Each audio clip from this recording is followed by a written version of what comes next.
Hey guys, it's me again, here playing in paint a little more. I hope you guys are all staying sane, safe, and healthy right now. And as I'm working on some projects at home, I wanted to share a few more tips, tricks, and maybe some shortcuts on this faux wood technique while working on a couple projects of my own, and hopefully you can use them too. We'll be doing a couple easy signs today that can be used for your tier trays, for home decor, however you may want to use them. I'm considering doing these with all my family names for Christmas time, because I think they would hang well on a tree. And I did a very rustic farmhouse type tree this past year, which my family loved. And I know I'm probably going to go that direction again this year, and I'd love to be able to put everybody's names. And I'm going to do this using supplies a lot of you probably have on hand if you're already a Dollar Tree crafter. I know a lot of us can't get out and pick up supplies today. So if you don't have what I'm using, use what you do have. A lot of us have some of these things around. If you have kids or whatever you're already into. So work with what you have and grab some paint, grab some brushes, and come sit a spell with me. This is going to be the particular paint finish that we're working on today. And it is not quite as in-depth as some of my other finishes. It's not going to use nearly as many colors. The technique is going to be the same, and I'm going to walk you through that in an easier method and try to give you some hints on how to make this work for whatever project you're working on. So the first thing I'm using is Dollar Tree foam core that I have cut down into strips. These in particular, I did not do that great of a job, and that's okay because I'm going to show you how to clean this up a little bit. And there's a reason why I did use the Dollar Tree foam core, is it has a very porous surface. It's very paper-like. You can hear the surface is very paper-like. And it absorbs the paint a whole lot more than something like a wood surface or the metal pizza pans that everyone's using for their tier trays, those kind of things. So you're going to have to learn to work your brush a little bit more on this with it being porous than you would on a less porous surface. And if you get that technique down, you're going to be able to apply it to pretty much anything that you play with. On some of these, there's a little nubbing, I guess you would call it, where it didn't cut quite as cleanly and nicely as I'd like. And all I'm going to do to clean some of that up is take a fine grit sandpaper, sanding block, whatever you have. This one is Dollar Tree. And rub it across those edges. And you're going to get a nicer, cleaner edge.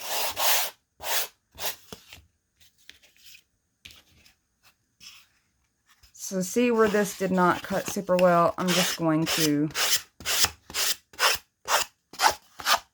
brush that little bit of extra paper off. Get the dust out of the way. And I'm going to pick out 2 of these to get started with. And for the sake of time, I've already prepared one, and I'm going to show you how I prepared the other. So I just drew a little line, since I'm not that great at eyeballing hand lettering, and lined up my letters across here. And I'm going to do the same with this piece, just using some Dollar Tree poster board stickers and my ruler. And I'm sure you guys have seen these. If you don't have these, use whatever stickers you have on hand. The color is not going to matter. We're going to use one as reverse stenciling and The other, we're going to alter the stickers. So I've already pulled my letters off, and I'm just going to mark real quick where I want to align these. And I know that these little strips are 10 inches. So my center is going to be here. And I'm going to draw my line. And it doesn't matter if you draw it dark or light. We're going to be painting over it anyway. I'm going to put these out of the way. And I'm going to line up my letters.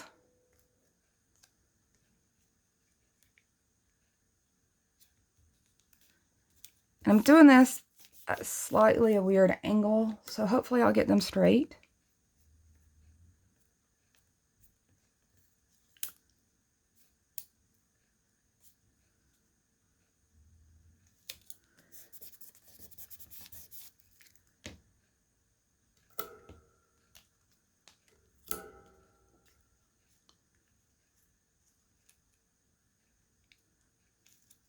Let's get the spacing a little better here.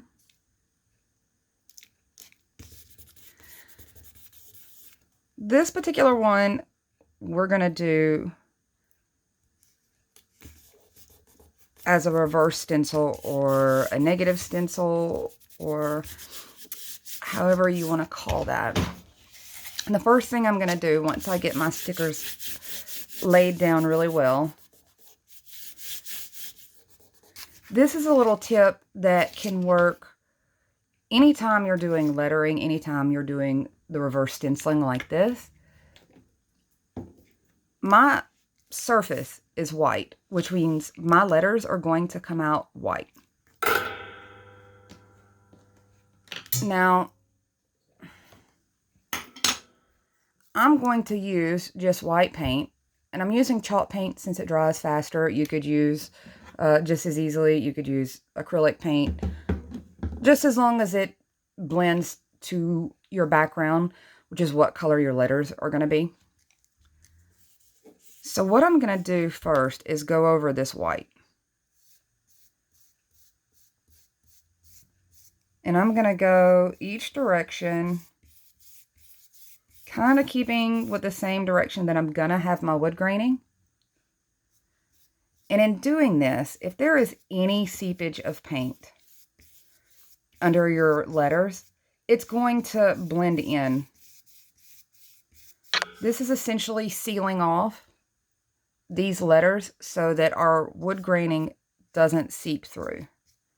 And I went a little heavy on that, so I'm going to try to blend it out. And if you notice, I'm not getting this paint super smooth right here. And this is gonna come out fine later, and you'll see why. It's gonna create some imperfections in my wood that I know is gonna be there, and I'm gonna work with those. So I'm trying to go. Ooh, let's see if I can do this without bumping. I'm trying to get it everywhere this letter hits my surface. Okay, so I'm going to try to blend this the rest of the way out, and I've got a spot here that I can tell did not catch much paint. So the reason I'm working on two at one time is I already have the paint out, and while one is drying, I can be working on the other and vice versa. Hopefully I'm not the only one that does that. I feel like I usually have a lot of projects going at once. So here's where we're at. And that's just going to be set to the side, and it's going to dry while we start on the other one. So I'm just using generic wording. You can use whatever you want it to say. And I'm going to start with my Waverly Wax in Antique. And I've watched so many craft videos that just use the Waverly Wax in Antique to get a wood look, and it works great, and I love it for craft projects. It's fast, it's easy, and you still get pretty great results. There are a couple things that I have noticed that many crafters do that I don't in particular do. One of them is they tend to use either one of these or the artist brush similar to what I was just using, that both give a thicker, smoother application of the Waverly wax. I do not do that. I like my cheap Dollar Tree 2-inch bristly brushes for this because I do not actually want that smoother application. I let the brush do a lot of the work for me. And you're going to see that I'm doing this reverse than the last video where I started with the graining and then added the Waverly wax over that. In this one, I'm doing it as a shortcut, and hopefully you can see why. When I do it the other way, it allows for a little more cleanup on errors. So if you get too much paint in a certain spot, if you get too much black or you get too much dark brown or whatever, when you apply the Waverly wax over the top of that, you tend to be able to blend that out. So if you're a little heavy-handed and you're not sure of your brush, you can try to fix those mistakes. What I'm going to do now instead, and I'm going to go ahead and put, even though we're not reverse stenciling this one, I'm going to add the chalk paint just for more texture over these letters. And the reason I'm doing that is because it's going to get these letters lifted a little bit more off this surface. So let me do that part very quickly.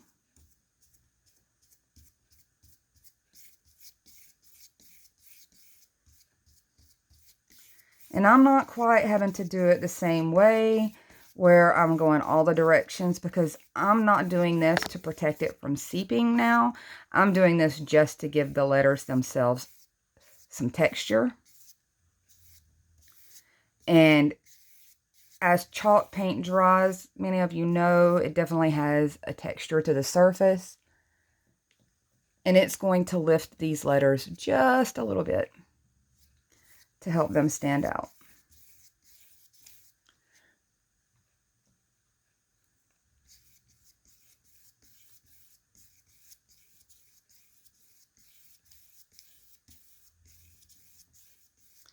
And if you notice, there are some spots that are not super blended. It's okay on this particular project. I ended up liking the results of that. On other projects, you really do want to get your paint smoothed out. The strokes are okay, but you want them to be smoother, more even strokes. On this one, I'm okay with it because it's going to give me an interesting result. And this is why my hands stay messy, because this letter is already lifting from the moisture in the chalk paint. I had pulled these already and had them stuck to my desk. And I think that it removed a little of the stickiness. If you were to take them directly off the sheet, I didn't have a problem with them lifting before. I think it's just because I had them stuck on my desk before I started this project. Okay, so these are going to dry pretty quick. Try to speed this process up. This one already is dry, so we're going to switch back again. And I'm going in with my Waverly wax.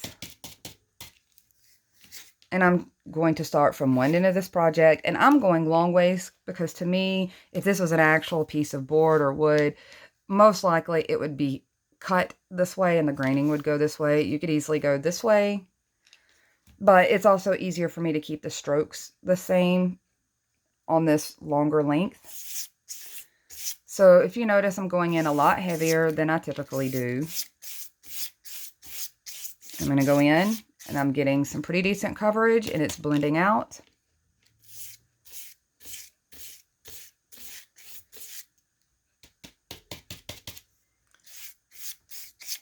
And I left my brush out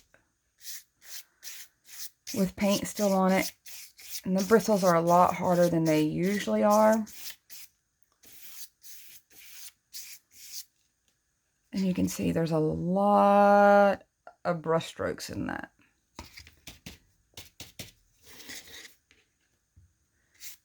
Now, a lot of times when you see craft projects done, this is pretty much all they do. And it and it's good. And you could very easily do it this way. And on a craft project, if you're just doing something for like a particular holiday or whatever, this is totally fun.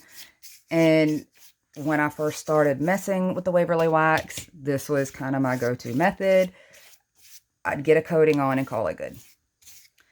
As I started to go in and do larger projects, home decor pieces, things like that, I realized that I wanted a little more realism. I'm going to show you just a little. You can see where the paint was applied. And I didn't quite give it enough time to dry, and you have a little more blending there, but we've got time to adjust to that. That's one of the things I love about using the Waverly wax in comparison to a lot of other paints, is that it is friendlier to the average person on working with it and making mistakes. And I'm going to go ahead and finish off my edges too, a little with a smaller brush, just because it's easier for me to get into that foam part. And you see it's taking it a little bit differently because that part is foam, it's not the paper coating. And as we continue with this, it's going to blend in just fine.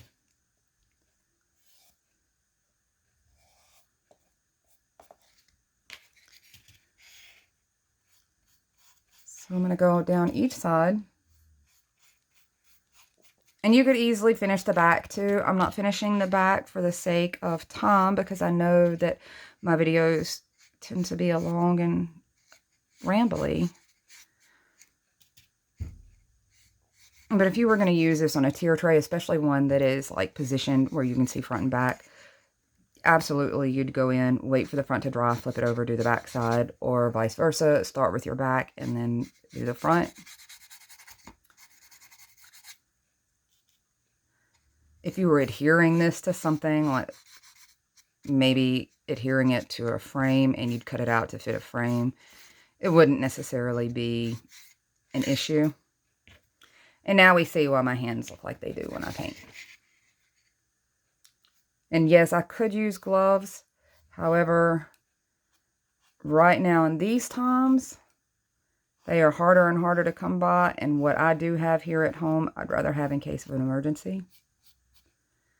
So, I'm okay with the mess. When this is all said and done, my nail guy may not be okay with the mess. I usually get lectures. Okay, so this one is going to need to sit again for a little bit. And I have my heat gun to help speed this up on both accounts. This one looks like it's dry. I'm going to make sure before we get started on it because I do not want the paint, the white chalk paint to blend in with my Waverly wax and create a more of a tan color. It's doing that on this other one. However, there's still time to correct that. And I'll just go in with another coat of the Waverly. And on that one, I was planning on going with 2 coats anyway, because I wanted the white lettering when it's finished to pop. So I'm wanting my wood darker on that particular one. Okay, this is pretty dry. I'm gonna help this process a little bit, and hopefully I'm not gonna do it too long and too close because I don't want this to remove any of the adhesive that are holding the stickers down just yet.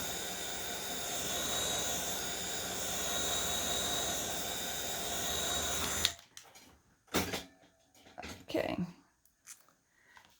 Now I'm going to get a little more paint. And we're going to do the same thing to this one, starting with the Waverly first, going in with a very streaky hand. And that was a little more than I planned. But I have more projects on my to-do list today, so we're good.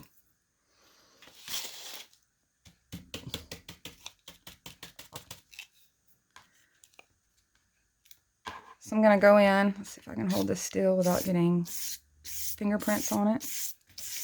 I'm going to go in and do the same thing.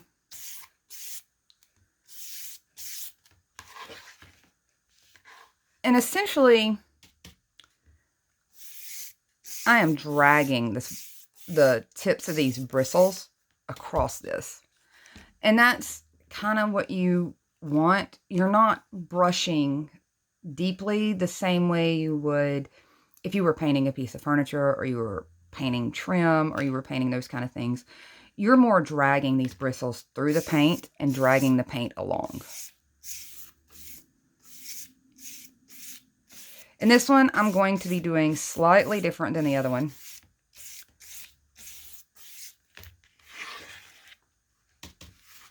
By giving this the opportunity to let this first layer of graining kind of dry in so that it doesn't completely blend with the next layer of graining. And I'm going to go ahead and do my sides.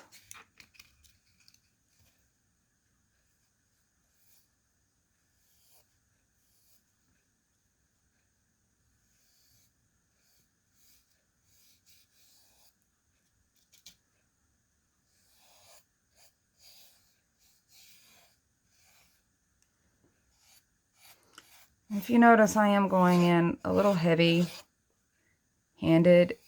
with this. Since that is foam, it definitely sucks the paint up.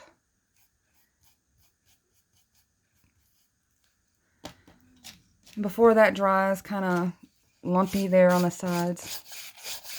I'm going to blend that. I'm going to do the same thing to each side.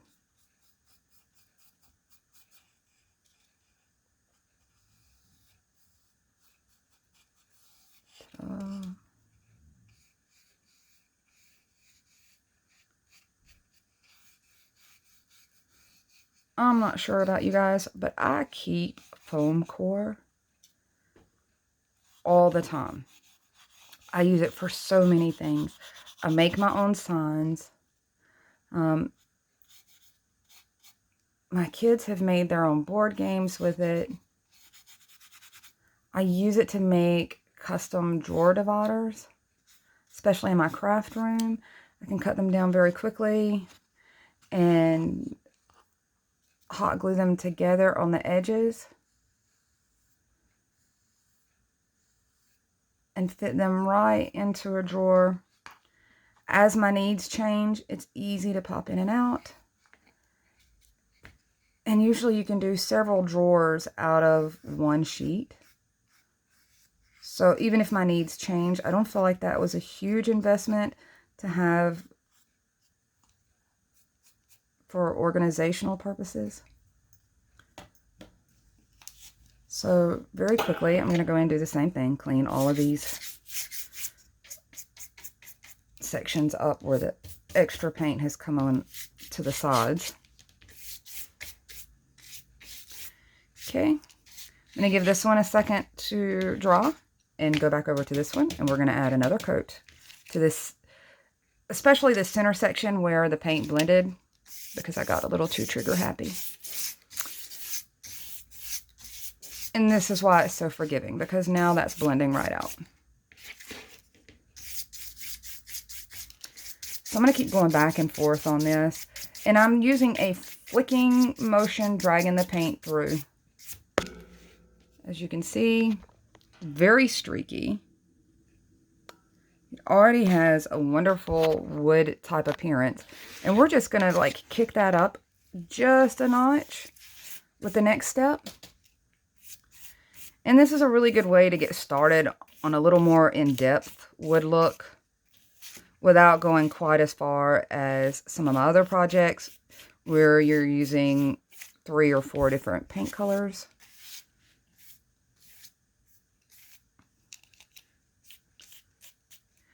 And if you notice, there's a lot of imperfections in this foam core. There's a lot of denting and things like that. Now you can start to see here where I said that the paint was not smooth when I put the white chalk paint, and it's collected a little darker, and it looks like indentations in the wood itself. If you wanted a smoother finish, obviously you're not really going to get that in foam core. It damages and dents so easily. But in using it this way, it also adds a lot of character. Even the little bend marks, all of those things, it looks like well-loved, well-worn, aged, kind of barnwood.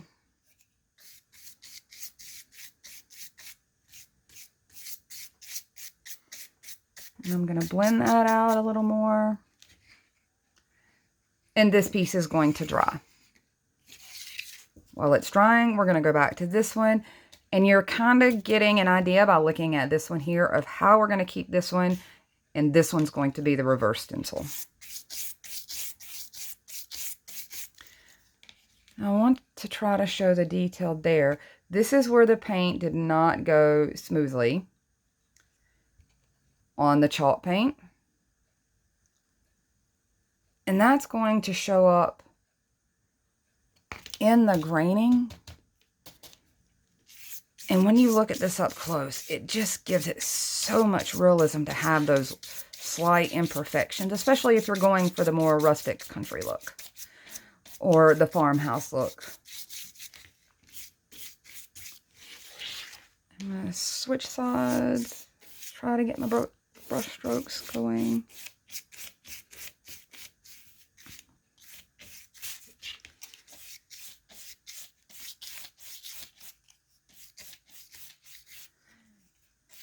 If you're wondering why on earth that I would basically ruin this particular mat,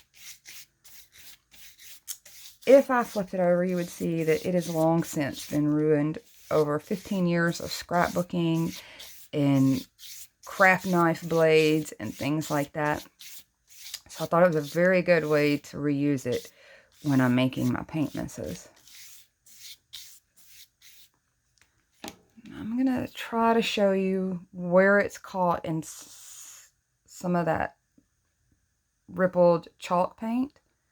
If you can see that. So I've got pretty good coverage on both of them, and they look fine like this. You could stop and be done.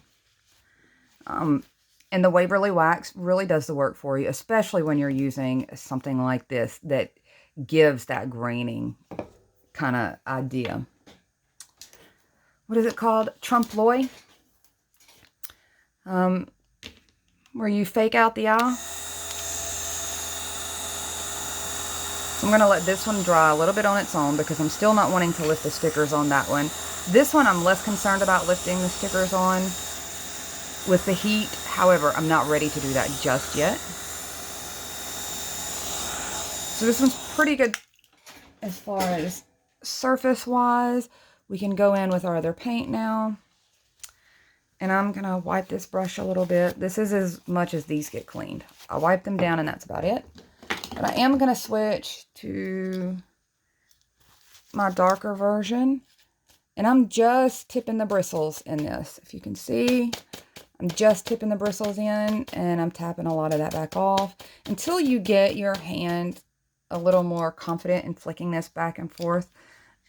Less is more. You can always add more of the striation later, but it's so much harder to remove paint.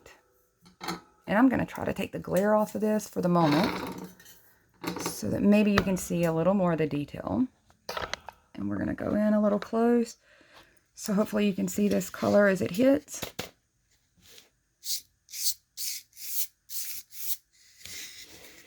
And maybe I can do this awkwardly. I'm at an awkward angle, guys, so let's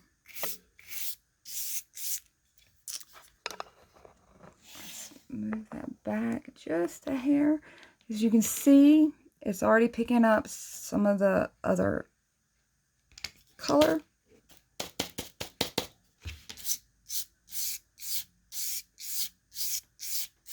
And we're just going to go in at random and put a little of this graining here and a little of this graining there. I'm sorry, guys, I've got to back this out just a bit. Let's see if this helps any. So I'm going to tap this off a little more. I'm going to drag it a little heavier so maybe it shows up some on the camera. And I'm randomly applying this because I know that wood graining itself in nature has a random pattern. This particular look to me has a very aged farmhouse look to it. And I've hit the edges fairly well.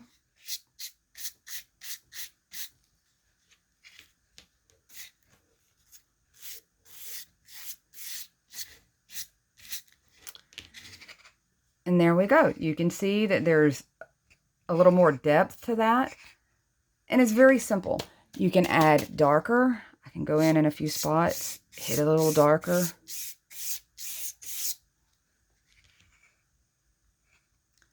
And we're going to apply the same technique to the other piece. And leave it this way. Because as you can see, that is awesome in itself. Now this particular piece, before it's completely dry, I'm going to get a little craft knife and some tweezers and peel this off of here. Let's see if I can do this without damaging any of the other paint. Here we go. Now that I've got it started, let me try to peel this off. Ta-da! Look at the perfect crisp lines. And honestly, how cool are those stickers now? Very cool. Almost tempted to save them to use on a scrapbook page. So let's try to lift this again. And I'm having to be cautious. These things are super sharp, and I am working on foam core. It'd be very easy for me to dive in and damage it. And I think I may have killed this letter, and that's okay. Because it's not the letter that we're actually after. It's the lettering underneath it. This is a really good alternative, guys, for those of you that don't have a cutting machine. And hand lettering, hand painting is not your strong suit. It's definitely not mine. I want you to look and see how crisp and clean those lines are now that we sealed that off beforehand with the white paint. And that works when you're doing your walls. If you want it to paint your walls or you want it to paint something else and tape it off, use the same color over the taped off area so that that's the color that's going to seep.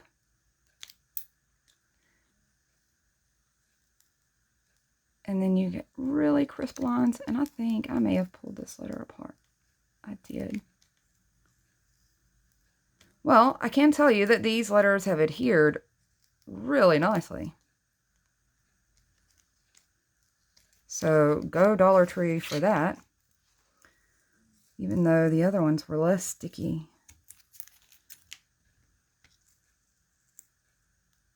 There we go. I love these tweezers, by the way.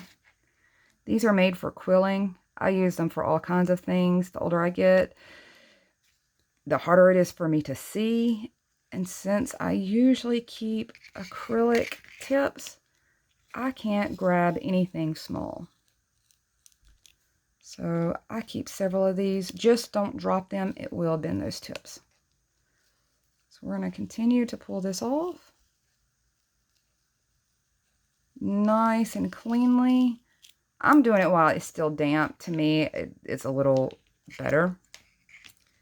Of course, I need to go in and clean off the little extra pieces of sticker. That's hard to do for me at the moment since I am at a weird angle. And I pulled a little of the paint off. I should have did this a little faster. Before the paint has a chance to harden, it pulls off a little easier.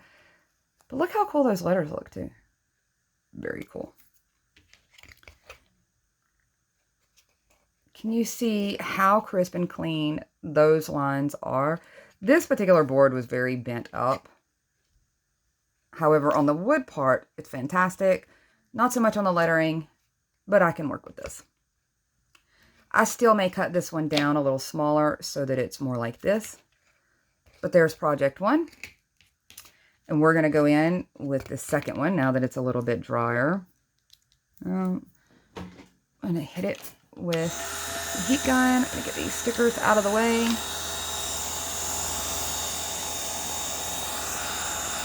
And the reason that I keep drying it is, one, I'm trying to do this a little faster than normal since I'm recording.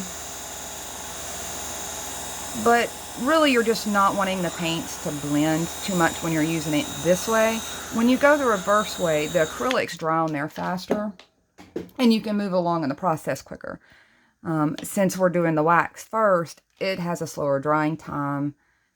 You can cause the paints to blend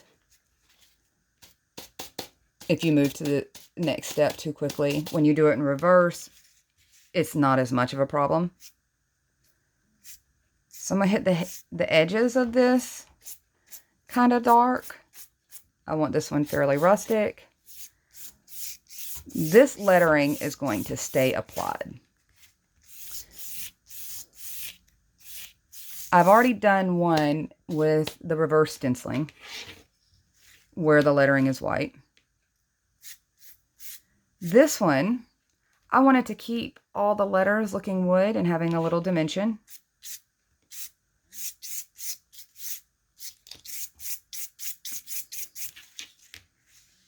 And I've got a few spots in there that I'm just going to blend out.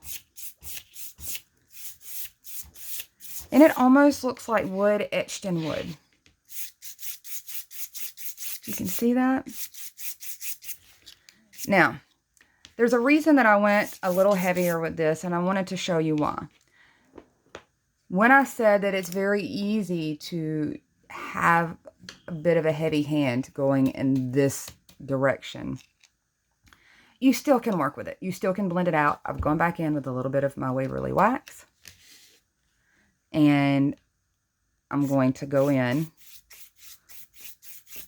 and blend some of that out. This works better in reverse. To me, I can blend it out a little better when I go the other direction, but I know people were still struggling with that method, and I wanted to find a way that still gave a similar vibe that others could work with until they got a little more confident with the other colors and the layering process. And as you see, it's blended some of that out.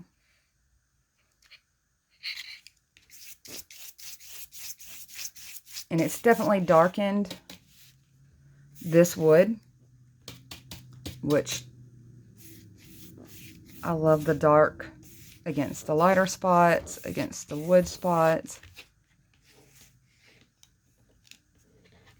I'm hoping you guys can see the dimension on this one. Now, how cute are these for tier trays? You would be very hard pressed at a glance to not think that this was wood.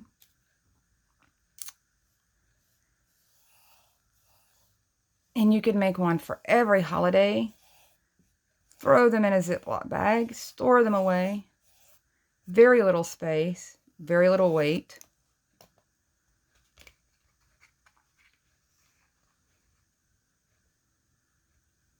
And you can very easily do the same thing on a large scale. The entire poster board or foam core board, half the foam core board. I want you to look. This is two entirely different projects, and I'm going to pan back out a little. And you can see